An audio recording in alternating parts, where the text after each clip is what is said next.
Sono frutto di indagini che hanno fatto luce su una serie di frodi nel settore degli idrocarburi realizzati tra il 2015 e il 2021, i due decreti di sequestro per complessivi 150 milioni di euro che i nuclei di polizia economico-finanziaria della Guardia di Finanza di Napoli, Trieste e Frosinone, in collaborazione col SCICO, stanno dando esecuzione in Campania, Lazio ed Emilia-Romagna. Agli 11 indagati vengono contestati a vario titolo, anche in forma associativa, per plurimi reati tributari, false comunicazioni sociali, trasferimento fraudolento di valori e autoriciclaggio.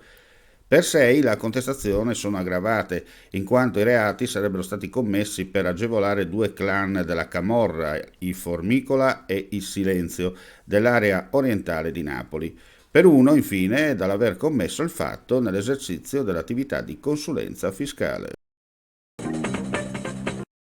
È tutto pronto alla Fiera di Udine per accendere la 34esima edizione di Idea Natale e per rinnovare il successo di pubblico e commerciale di questa manifestazione che di fatto precede e dà il via a tante iniziative e mercatini a tema natalizio. Stand aperti dalle ore 10 del mattino per apprezzare Idea Natale con la sua formula magica e vincente che unisce in un unico luogo, la Fiera di Udine, gli acquisti, la promozione, la voglia di incontrarsi, la famiglia, la ricerca di qualcosa di diverso, la partecipazione, la collaborazione tra aziende, associazioni, istituzioni e categorie nel tessere un programma di eventi e attività in cui le persone, dai bambini agli adulti, sono coinvolte e si trovano ad essere protagoniste di un'esperienza. Idea Natale è visitabile fino a lunedì 20 novembre presso i padiglioni del quartiere fieristico di Toreano di Martignacco.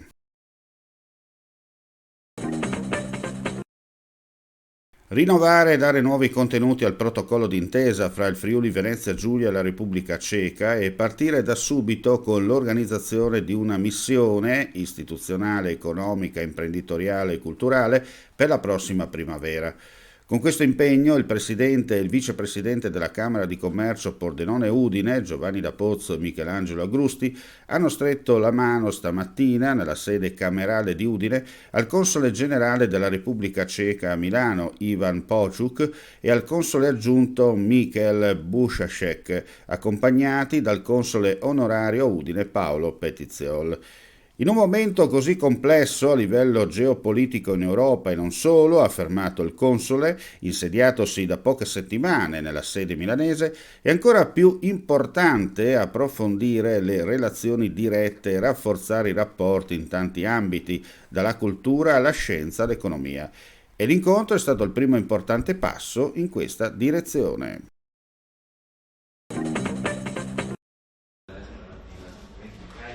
Assessore Zannier, c'è un bando rilevante che riguarda la produttività delle aziende agricole.